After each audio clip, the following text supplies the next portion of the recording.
Como foram os primeiros dias, os primeiros meses de Virgulino Ferreira da Silva, o Lampião, na Bahia, com seu pequeno bando de cangaceiros?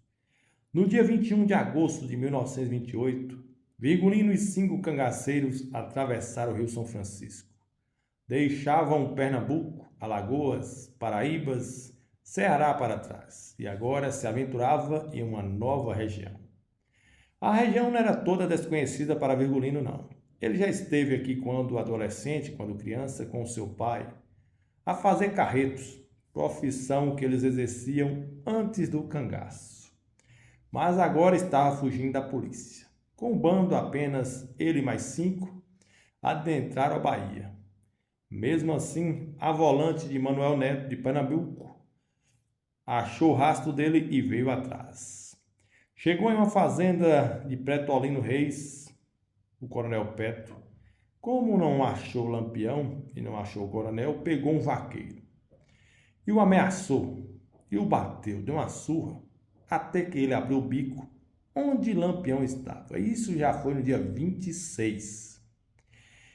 E aí foram para a fazenda em Bonfim. Chegou lá em Bonfim, encontraram os cangaceiros. Teve um tiroteio leve, os cangaceiros, pouca gente caiu fora, não quis enfrentar a volante de Manuel Neto. Existia um pacto entre os estados que a polícia, quando em perseguição dos cangaceiros, poderiam atravessar as fronteiras uma da outra para perseguição. Dessa forma, o pessoal de Pernambuco fez com a Bahia. Só que depois da surra do vaqueiro, isso virou manchete de jornal, e como o Lampião estava aqui dizendo que estava em paz, querendo descanso, que não ia mexer com ninguém, as autoridades baianas acharam por bem eliminar esse pacto. Não queria mais soldados do Pernambuco atuando aqui na Bahia.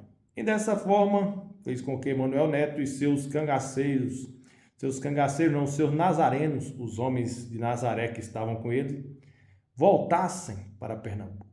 Naquele tempo, ninguém conseguia distinguir cangaceiro de soldado. Era tudo vestido do mesmo jeito. Às vezes, os cangaceiros eram bem melhor vestidos do que os soldados. E assim fez. Lampião agora estava com área para atuar.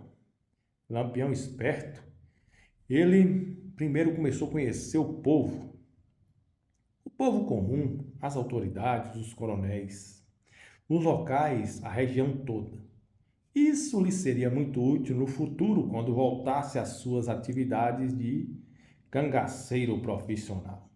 Por enquanto ficava viajando.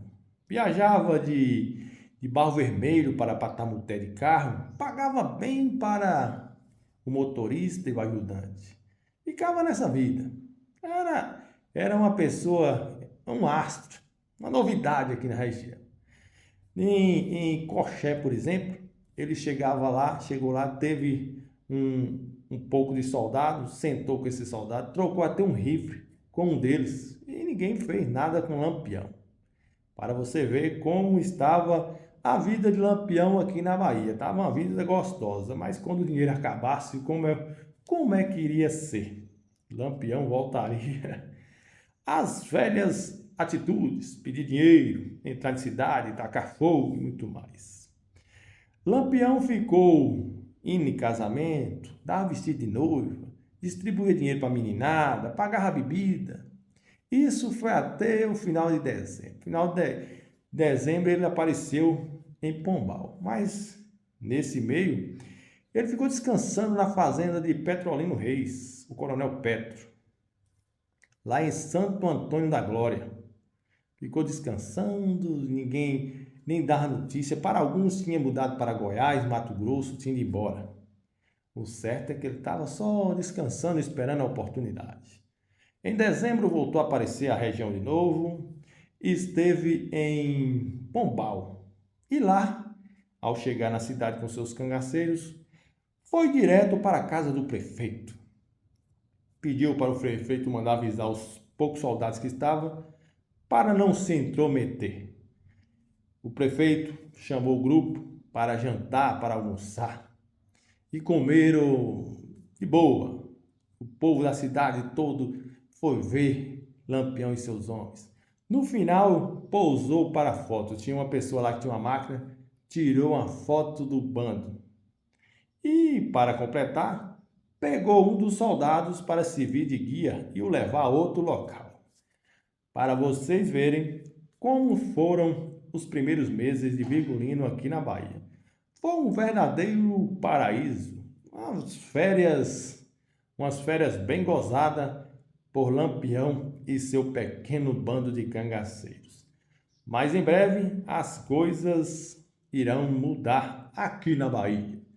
E as autoridades que estavam satisfeitas com a nova atitude de Lampião irão ficar muito preocupadas. E aí terão que pedir apoio aos outros estados para lidar com o cangaço, que até então nunca foi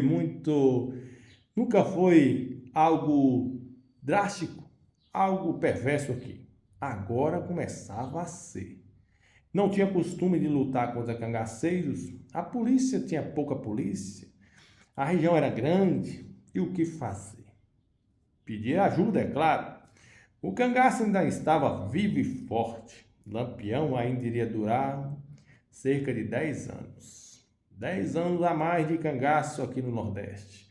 De medo, de terror, de pavor, de guerras. Que só ia terminar na Grota de Angicos. Vamos contar história do sertão, sobre Virgulino Ferreira da Silva, o Lampião. Histórias de cangaceiros.